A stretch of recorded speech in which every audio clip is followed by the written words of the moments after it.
Hey guys, it's Raul again, and today I'll be bringing you my July wrap-up. So in the month of July, I ended up completing a total of 7 books, which is actually not that bad. I'm pretty proud of myself, because halfway through the month I ended up getting into kind of like a book slump slash book hangover because of a couple of the books that I read, and I kept picking up other books and just like not reading through or finishing them. I'm currently in the middle of like 2 other books, and like ended up putting down like 2 other books, and it was a very interesting month, so I'm surprised that I ended up finishing 7 books, but either way, I'm going to go ahead and share those with you guys today. The first book I ended up completing in the month of July is one that I started sometime last year and ended up putting down, but then I got the audiobook from the library and finished it that way, and that was The Chemist by Stephanie Meyer. This book made my most disappointing reads of last year, and it's probably still going to stay on my most disappointing reads list because after finishing it, I still didn't absolutely love it. This is Stephanie Meyer's newest book. It's about this woman who works for this corporation and is now being hunted by that corporation she used to work for because of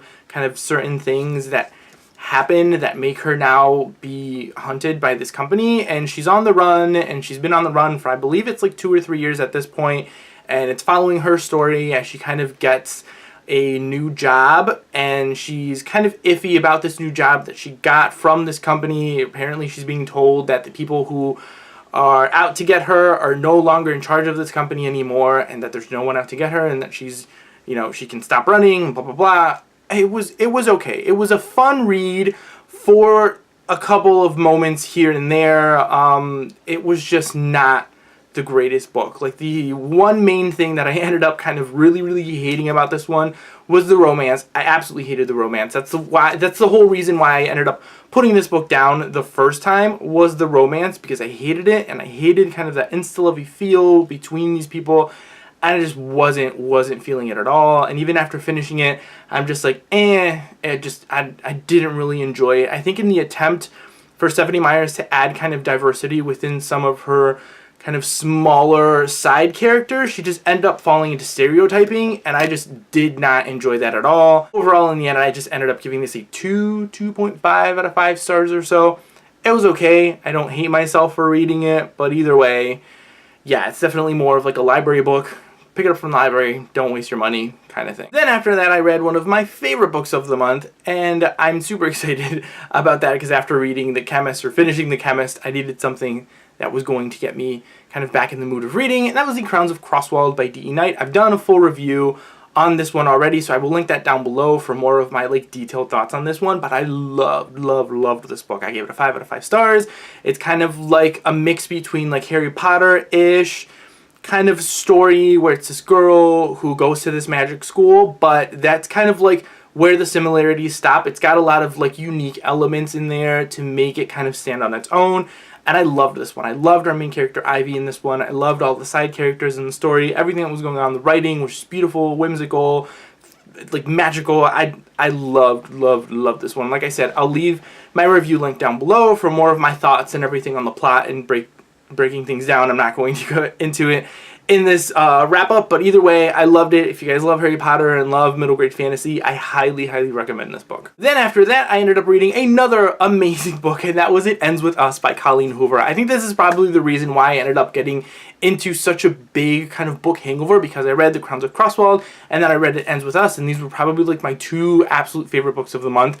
I adored It Ends With Us. This is the first Colleen Hoover book I've ever read, and I literally, like, up until this point, Colleen Hoover was always on the list of authors that I wasn't interested in reading, and for some reason, I felt intrigued about reading It Ends With Us, and I think it's because a lot of people talked about going into it blindly and not really knowing what it was about, so that kind of intrigued me. I was like, you know what, okay, I'm gonna go read it because it's summertime. I was kind of in the mood for like more new adult contemporary, because I enjoy reading kind of new adult contemporary because they typically deal with kind of darker themes, and I like darker themes in my contemporary, so that's why I ended up picking up something by Colleen Hoover. It was available at my library on audiobook, and I said, you know what, I'm just going to go ahead and listen to this thing, and I loved it. I loved Colleen Hoover's stories and her characters, and this is one that I will also say go into it blindly. I mean, if you guys have read Colleen Hoover before, it kind of deals with similar topics, but it is a lot darker.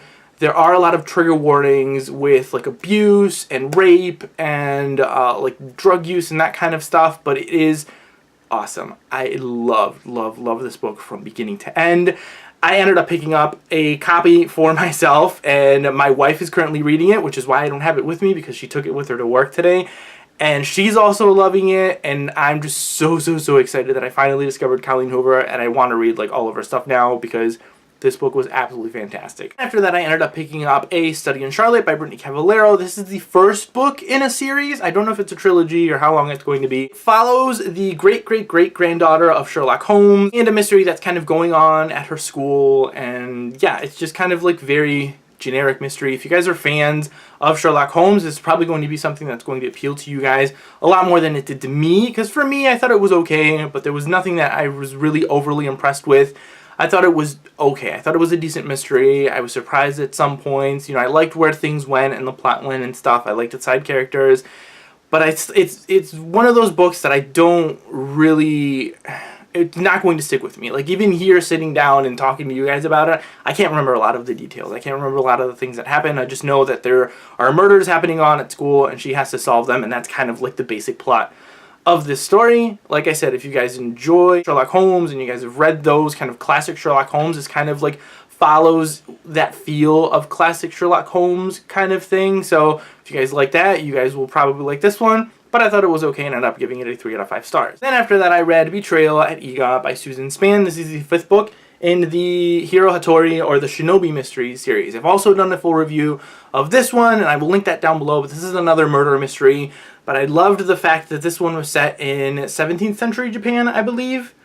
Yes, somewhere. 16th century Japan, I believe it was set in, and it follows our main character Hiro and his companion Father Mateo as they go to Hiro's cousin's house, and someone's poisoned at his cousin's house, and then they have to solve that mystery before kind of a war starts between these kind of warring clans and everything. Like I said, I will leave that link of the review down below so you guys can go check out kind of like full like synopsis and thoughts and everything. But I really ended up enjoying this one. I gave it 4 out of 5 stars. I thought it was a pretty solid mystery, and the thing that I loved most about this one was that setting. I loved kind of 16th century Japan and these feuding kind of ninja clans. I thought it was pretty awesome.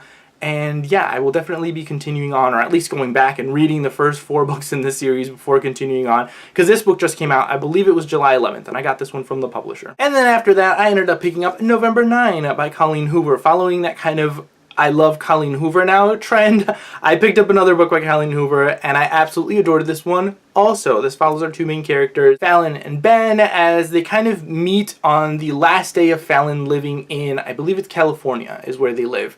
And the last day of Fallon living in California, she meets Ben, and they kind of end up kind of falling for each other, not completely in love. They're infatuated with each other, I want to say. And then they end up making this deal, because Ben is a writer, to kind of meet every November 9 and kind of tell each other about their lives and everything. And they have no contact whatsoever between each other throughout this entire year. So that way everything is surprising to them. And Ben, being a writer, can kind of write about their story. Ended up really loving this one. Also, the twists and turns that kind of happened at the end, I really enjoyed. I love the fact that, again, this deals with a lot of darker themes, and like you have these kind of darker, messed up characters, these more problematic issues within relationships and stuff that I've really been enjoying with Colleen Hoover and her books and stuff for the 2 books that I've read of hers.